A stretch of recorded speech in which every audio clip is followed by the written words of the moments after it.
only way they think they can win this election is by doing exactly what they're doing right now, win it in the courts because they can't win it at the ballot box.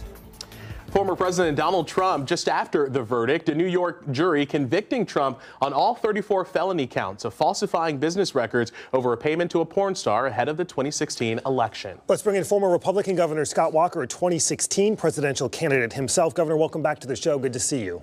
Good to be with you. Thanks for having me on. All right, so let's walk through all of this. Convicted on all 34 counts, the Trump campaign saying what, in like the first 12 hours, they raised some nearly $35 million. What is the impact here as we look ahead to November? Well, it's been interesting, not just in the past 24 hours, but in the last couple of months, talking to people about this. And I found not only are Republicans, obviously pro-Trump supporters, worked up about it, but I found an interesting reaction going into this verdict and since then that swing voters see it for what it is. They see it as political. They want to know what people are going to do about high prices, border security, public safety. They feel like this is a huge distraction.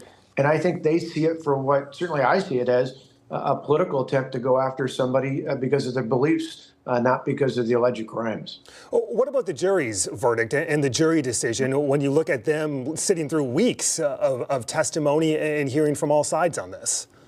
Well, I think you've even heard from legal analysts, even in places like CNN and elsewhere, who raised the question about the instructions by the judge that felt that they were out of whack. Greta Van Susteren, for example, who's been on just about every network out there, a Wisconsin native, a lawyer who covered the O.J. Simpson trial in her early days, pointed out that the instructions were just wrong. So I think there are a lot of questions that obviously former President Trump's attorneys will push on appeal. I think the larger sense is politically, it certainly motivated a whole wave of people who feel like this is outrageous.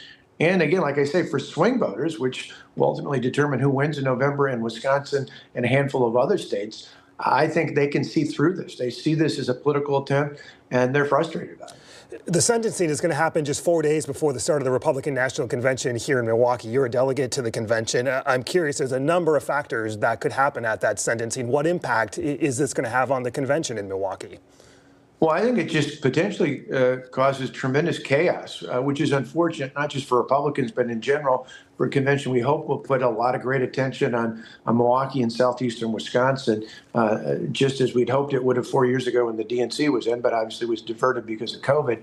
But I think it's just absolute chaos could emerge out of this. I mean, if you've got a really radical judge, even though, for example, John Edwards, a former presidential candidate, former U.S. senator, running mate for John Kerry, essentially was charged and acquitted of the same thing or very similar circumstances. I think people look at that and think, my goodness, this is out of control. Anywhere else, I think under these circumstances, it wouldn't have been brought forward, but certainly at a minimum wouldn't include prison time. But I don't think we should write off the fact that this judge, as radical as he might be, might actually try to put him behind bars. And again, that just, I just pray for America, not just for Milwaukee and the convention, but I think it would be a tremendous disservice to the American people.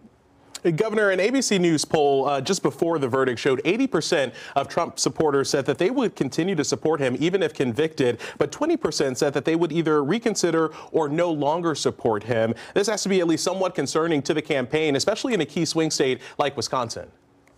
Well, I think there's no doubt about it. I think as this drags out, you're going to see that, the idea that this is the sentencing days before the convention, I think you're going to see appeals process arguably could be pushed back past the election date. Again, I think that's a tremendous disservice.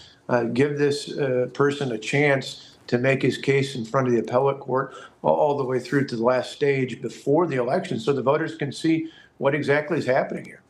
This could add some increased pressure on his VP pick. He has indicated that he will make that selection at the RNC here in Milwaukee. Who do you think he should choose? I'd pick Kim Reynolds. She's arguably the best governor in America right now, our neighbor over in Iowa. She's done a fabulous job. Their economy's humming. They provided freedom to choose for education for every family across their state. They have historic amount of tax cuts, regulatory reform. The unemployment rate is at an all-time low. She would be a great pick, but I don't know she's necessarily going to be on the list. She's one of many.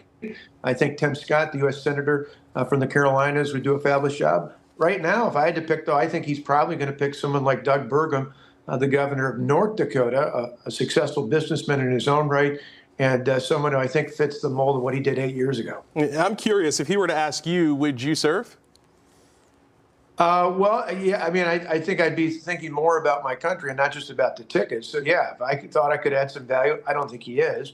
I think he's looking at these other candidates, but without a doubt, I'd be willing to serve my country in that capacity, because I think now more than ever, we need leaders who are going to step up and put America first.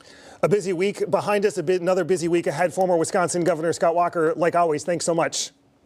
Thank you. Good to be with you. Up next, Democrats attempting to flip the House this November. Their targets expanding this weekend, including a key district in Wisconsin. The chair of the DCCC is here next.